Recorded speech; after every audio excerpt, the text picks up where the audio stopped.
Welcome to the Sourcing Hero podcast, produced by Una, a group purchasing organization that empowers sourcing heroes, and Art of Procurement, the world's largest procurement podcast network.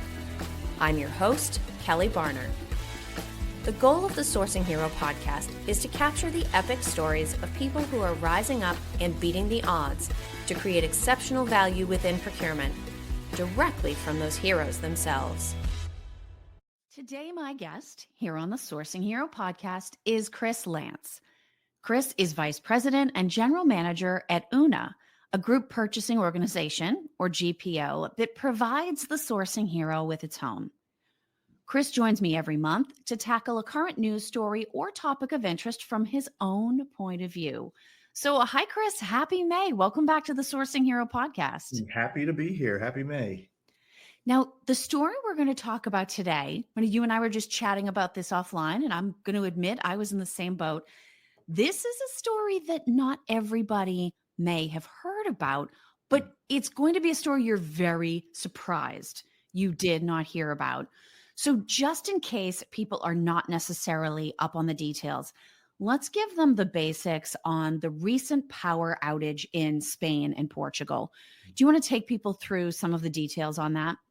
Yeah. So I think, it hit me as like one of my channels had just popped up and was just like power outage. I'm like, oh yeah, there's always a power outage. But as I kept scrolling, doom scrolling, it was actually like the entire country, like a massive portion like of the country or countries, I'll say, that were completely shut down. I mean, we're talking everything from transportation to airports, like ATM machines and payment systems, like a true, not like we hear rolling blackouts or brownouts, but like a true catastrophic blackout all at once.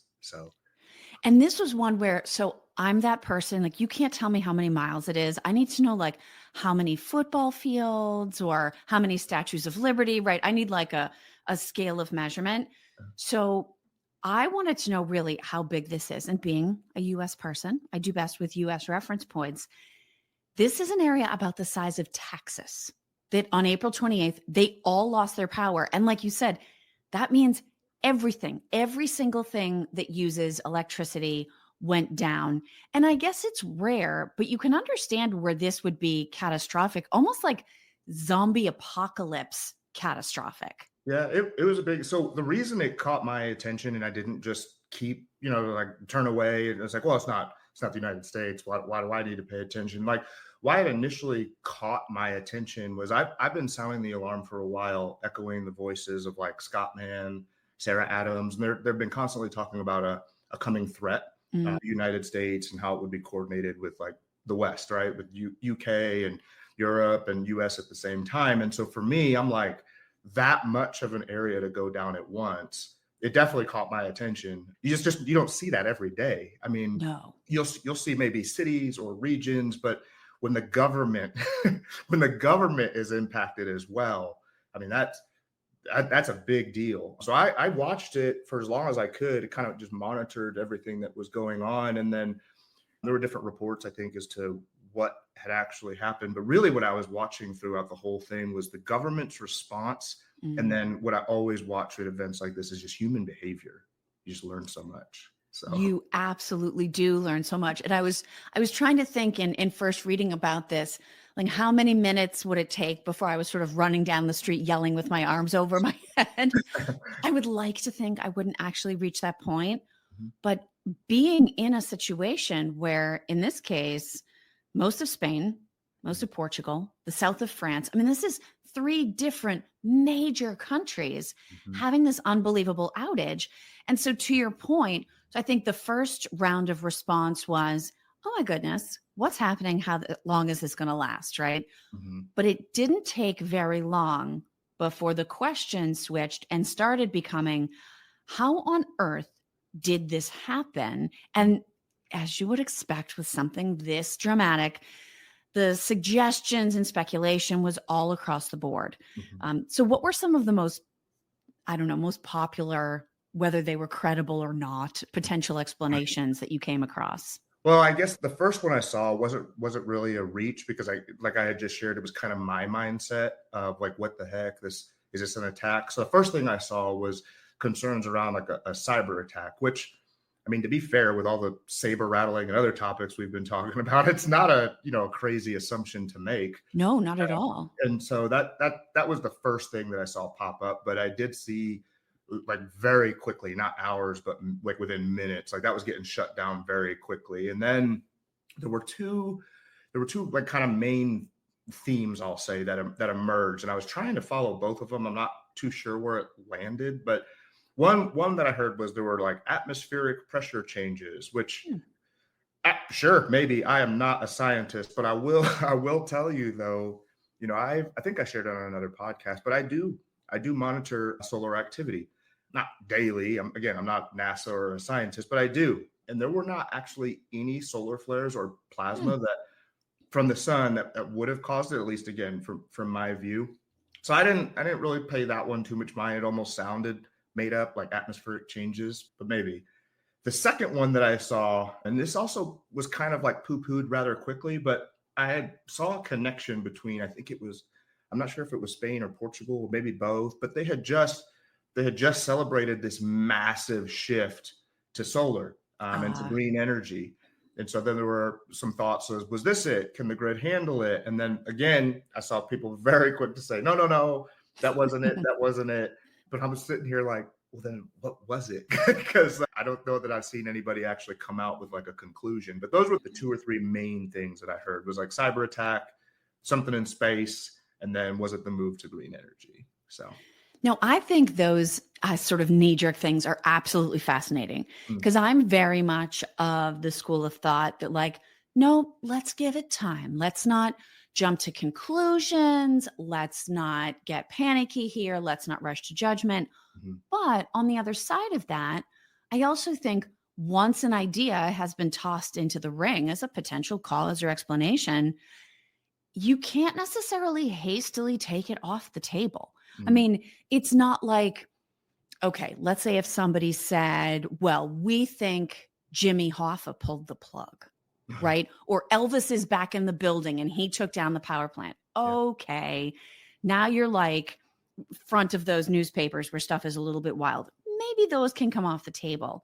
But cyber attacks in this world, it would be naive to take that off the table too quickly.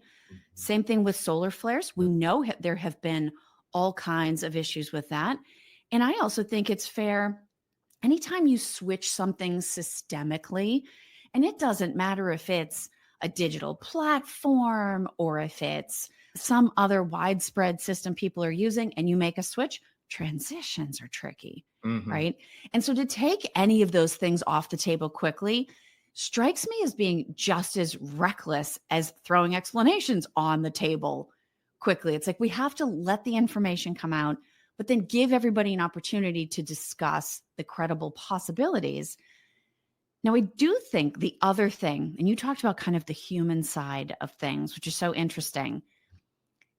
I think there's something to be learned from the different theories that pick up momentum. So if we just take the idea of a cyber attack and the idea of it being part of the transition to renewable energy, to solar energy, what do those two speculations as to cause in this blackout maybe tell us about the people, or what could we imply about the people that threw those ideas into the ring? Well, I mean, I don't want to speak for them, but what it tells me, because I personally, if I'm being honest, I think I'm kind of in that camp, and maybe I'm just projecting a little bit, but I think it's that people are truly questioning the security and sustainability of not just the types of energy, but our full grids. And to your point, like if it's a logical consideration or a logical event that could have happened, you can't just dismiss it as nope, never mind, that didn't happen. In fact, back to the cyber attack point, I think it was either over the weekend or maybe just yesterday, but I was just reading an article, I think it was from Reuters, that says there is now proof, and this knocked me on my heels to say proof, but that China has a kill switch. Well, no, I'll say an undisclosed communication device, but it's tied to certain elements of the United States grid. I'm not talking like personal generators for camping or for backup for home. I'm talking the actual grid that our country runs on has undisclosed communication devices from China. And so you say cyber attack, it's like, absolutely, that very well could have been the case. And so for me, I think it's a glimpse Yeah. into people's conscious, really, or their subconscious, because it's like, well, could it be this? What made you think that? Was it all the saber rattling? Was it the trade war that's going on? Like, what made you make the assumption that because there is some wisdom, in connecting those dots, like we had said before on a different podcast, is like, take one event, but how does it fit into that mosaic painting with all the Right. other things that are going on? So yeah, I think what the explanations show me are that people are truly questioning, like, all right, so what the heck is going on with energy, and not just energy, but like reliable energy, and how strong is our grid? That's what I think. Yeah. Well, it is interesting too, because I think it's fair to transpose a piece of information you have from one place Mm, into another, right? So for instance, I know one of the stories that I covered on Art of Supply, I think it was last year, were the massive gantry cranes, right? That would be at Long Beach, for instance, unloading all of these enormous ocean freight ships, taking all the shipping containers off. mhm, Pretty much that entire market globally is dominated by one Chinese company that has significant relationship with the government. mm, And in one of those cranes, they found a bunch of modems that nobody could explain. mm, And so you get a piece of information like that, and that's fact, right? It's there. We don't know why it's there. That's sort of scary. Finding communications devices that even the people who operate these things for a living can't explain. right. It's not wild to think, is there a switch? Is timing a factor here? And so picking up these different little pieces of information, I do think sort of raises our collective anxiety or wariness for certain types of threats. But it also gives us an opportunity. I would call this a free lesson talking to my kids. Mhm, Something happens bad to one of them, you say to the other two, hey, this is your free opportunity, right? This didn't happen to you, but you can still learn from this. mhm, And so if we think about some of the things, whether it's America as a whole, whether it's my state, your state, could be Canada, right? Anybody's nation or major governmental area. I think there are some things we can learn. So we've talked a little bit about the power grid.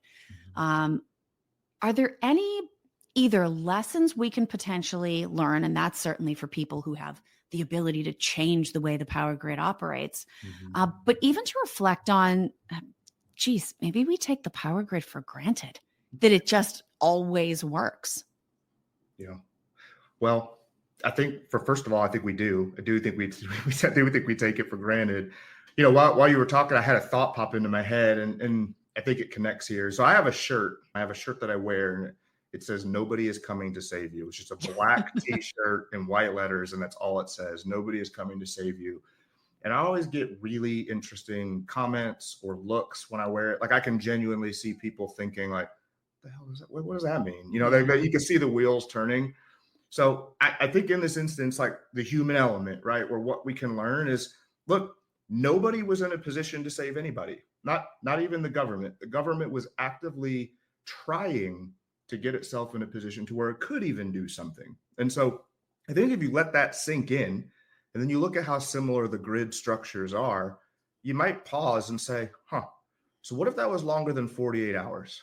Mm, What just what would I do? And I honestly, if I am being honest, I think America probably should have already learned this lesson. I mean, I think, speaking about the size of Texas, like several years ago, remember we had that true. massive snowstorm, and I think was it the windmills, like they froze, like it couldn't handle the extreme cold. And I mean, we were talking hundreds of lives lost, and it was over the matter of, it was less than a week. So the grid is fragile. I don't want to name names, but like in my personal life, I have friends in that industry, and what they share with me is nothing short of amazing. I mean, I don't think people realize, especially with all of this AI and digital, I don't think people realize how much stress is on our grid Yeah. daily. And I think if they did, they would probably freak out a little bit. So playing devil's advocate, I think Mm, on a personal level, well, if you don't ever want to freak out in a situation like that, what would you, it would behoove you to say, all right, well, if that happened, what would I do? What would our company do? What would the government response be? What would my county do? My town do? Are my neighbors elderly? What would they do? Can I help them? So I think it might be scary to go through an exercise like that, but if you do it on your terms and you're in a position to do something as opposed to, when the lights go out, as a full grid level, if I think the government needs to do better at testing and stress testing. yeah. I I think that we do take the grid for granted, and I think that we sounded the alarm. I think it was 2 years ago, Kelly, where we were talking about these multi-billion-dollar infrastructure bills. So my question is, well, where'd that money go? Because it didn't go to the grid. So I'll leave that right there. But yeah, there's plenty that could be learned, and I think that this is a beautiful free lesson for America as we start to look at EVs or not, nuclear or wind or solar or gas or coal, right? I think we just need to be very honest on what works and what doesn't, and make sure that we're applying things in doses as opposed to just a massive rollout that could have really, really negative consequences if not done correctly. So, Yeah, no, I think so. And if we even start thinking this through sort of personally, mm, my mind very quickly, of course, this is horrible. My mind quickly goes to, well, I wouldn't be getting my work done because everything would be down. There would be no internet. So that would all instantly stop. mhm, Then you start to think about, okay, then, I mean, we're lucky. Nobody in our house is dependent upon electricity for some sort of life-giving support mm, or delivery of medicines. So then my mind goes to the freezer and I think, okay, well, we'd have like a hot pocket party. Like we might as well eat all the hot pockets. Well, not without a microwave, you don't. all right. Right. And then you start to think like, okay, that takes you to, do we have a gas stove? Okay, we're in good shape. We do. Do we have a gas grill? Are there empty tanks? We don't often have to think through that sort of multi-step. Mhm, Okay, what else in the house requires electricity where we don't think about it? We're fortunate. Toilets are still going to flush, mm, right? That sort of thing is going to work. But the electricity is so intertwined into how most of us live our lives. Even for instance, okay, well, now we've got to figure out how to get the garage doors open the manual way. yeah. And I know there's a way to do it. I'll be totally honest, I've never tried it, but I know it can be done. But even that could potentially become a 15, 20, 30-minute project if you've never done it. If your car is full of gas, you still have to get it out of the garage.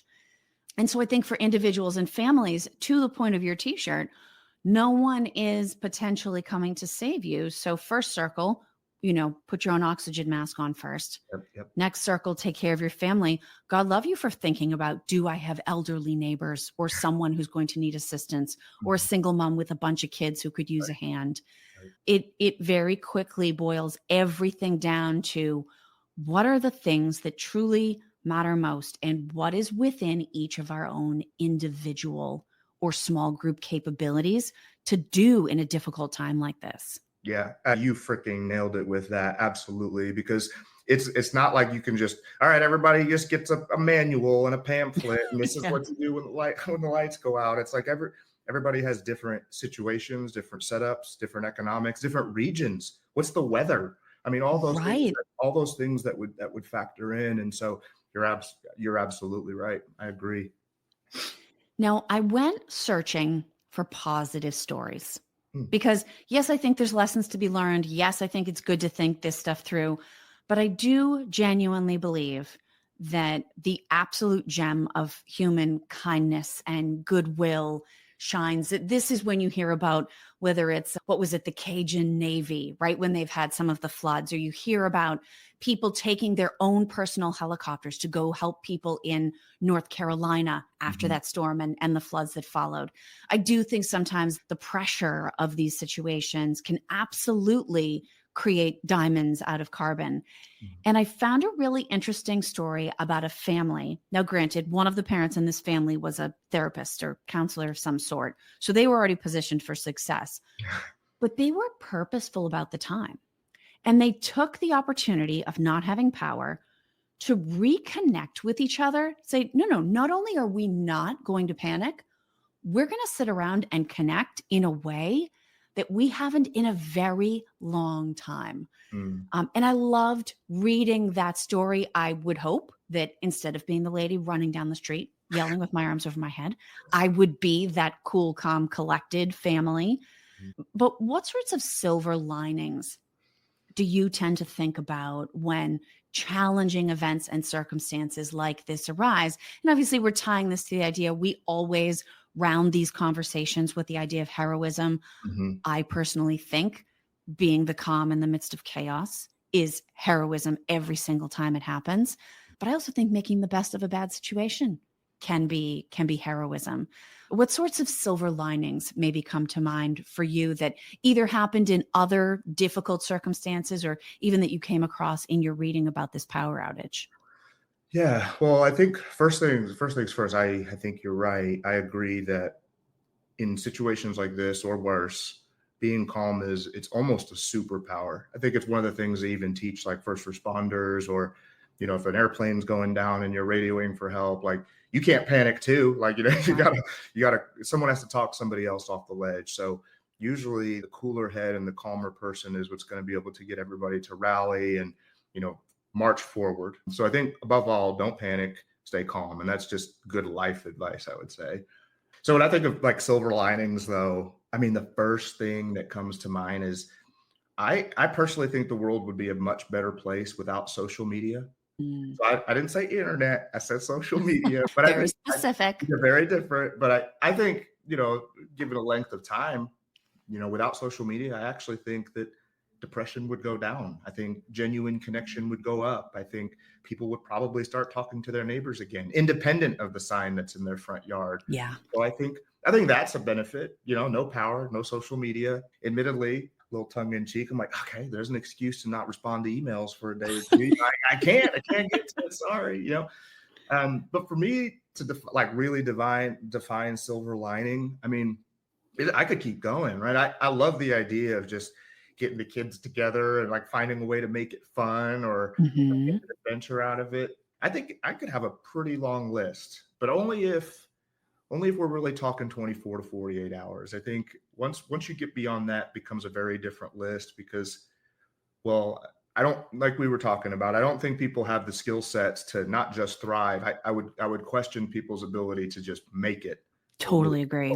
1 week without power. I mean, you might say, oh, well, I'll just do this and I'll just do that. But it's like, unless you've put some of those skills into practice, what are you going to Google it? You're going to YouTube a video on how to do it? You're going to ask ChatGPT? So I think I'd be careful. I want to be careful on saying a silver lining, anything beyond 48 hours, because I think we're usually 3 meals away from chaos, right?